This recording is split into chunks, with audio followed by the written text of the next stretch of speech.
The problem with democratic politics is, and spin and 24-hour news and whatever, the person who inevitably comes to lead the country, and I think that questioner had it right, is going to have to reflect the strength of belief in the country itself. So if you went around, like Christopher, bagging all the churches and anyone who believed, I think it'll be a long time before that happens, and I would be very surprised if it ever did happen.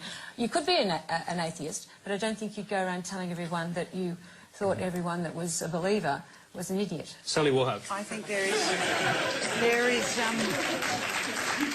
I think there's just no way the United States... Scant applause for a cheap point. It's encouraging. I think that there is no way the United States would elect a president who was not a practicing Christian of some sort in my lifetime. I just cannot see it. I mean, interestingly, they were ready to elect a woman, and I think they would have if there hadn't have been an Obama there, but there's just no way.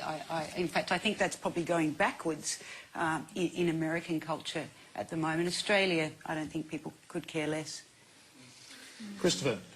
Well, my only point would be, I'll make a quick point about the United States.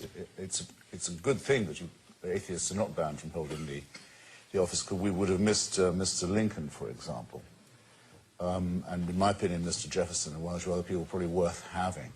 But as late as in England, the life of James Stuart Mill, in America, the life of Benjamin Franklin, there were quite well-known, publicly secure, confident, professional thinkers who didn't think it was advisable to let people know what they thought in public, because that's how dangerous it could be in a pious regime. And it seems that, and all people of faith can apparently congratulate themselves upon it, that faith still demands professions of faith by people who don't hold it, that are by definition hypocritical.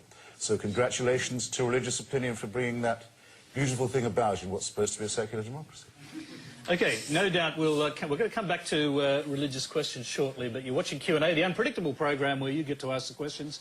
If you'd like to ask a question in person, go to our website, register to join the studio audience. We'll change subjects now for a while. Next question comes from William Mackenzie. Is great talent an excuse for paedophilia? What are the panel's opinions on the Roman Polanski situation in Switzerland and America at the moment? Waleed. Can someone explain to me why... I actually don't understand the argument that he shouldn't be brought before a court. I just don't understand it.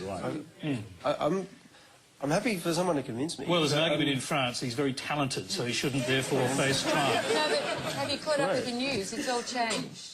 It's changed today, which was interesting. The French have backed off. Hillary Clinton has said it's a legal matter. The Polish leader, I think, has backed off, even though he's married to someone who's supporting Polanski.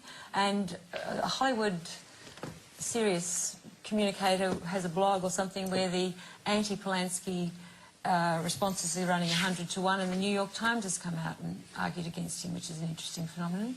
So maybe it's changing. Can I say I don't know why it would be interesting. I mean, I just can't believe they wouldn't argue that he should be tried. I was reading his autobiography last night, and Polanski's account of, you know, making love to this young woman on Jack Nicholson's couch. It was just you know... So why has it taken so long? That's a reason. Well, that's where the talent comes in.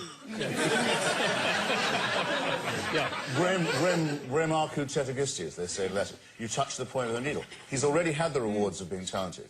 30 years on the lam, after, I'll say it directly, fornicating with and sodomizing a 13-year-old to whom he had given narcotics to lull her. Now, excuse me, you know, we do have our standards, even those of us who don't believe we're being supernaturally supervised. Although the really sad thing is that this woman has come out and said that the trial by media that she's going to have to endure in this is she believes will be worse than the actual crime, which is it's a really sad and terrible tale. But that's his fault too. That's absolutely it is, and he still needs to be tried. But it's awful that she's going to have to suffer.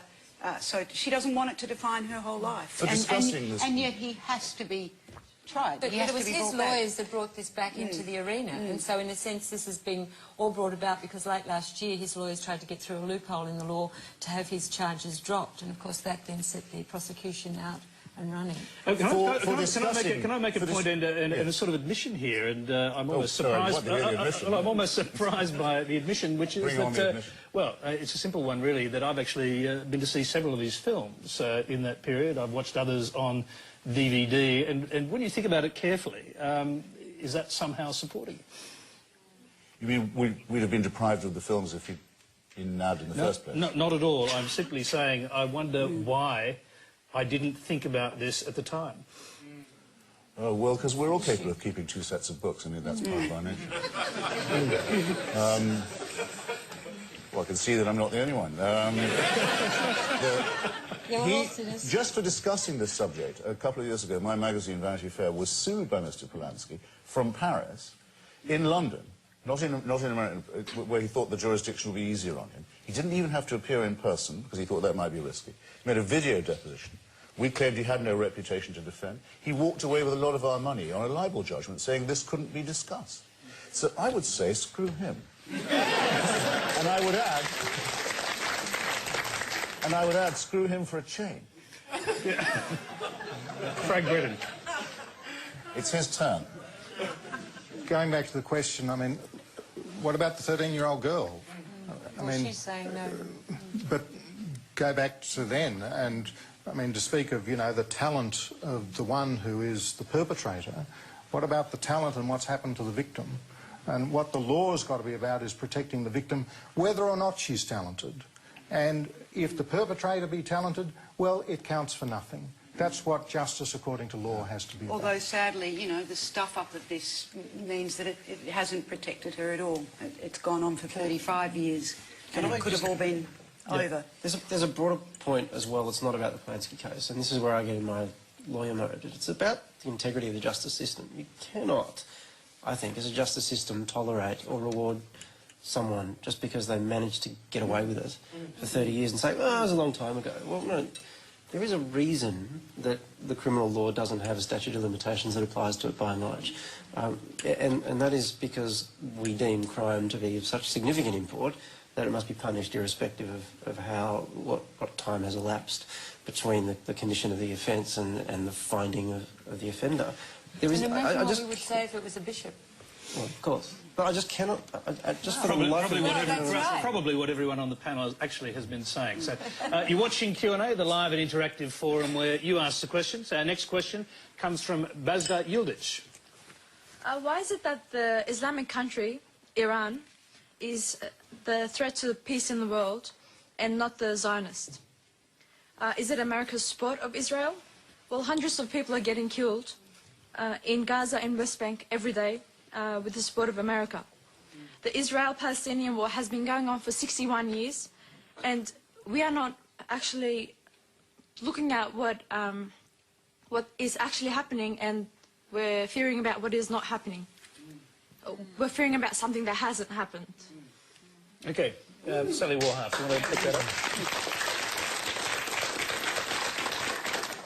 And I might add, by the way, we had a number of questions asking why Iran's nuclear program and not Israel's is the illegal one.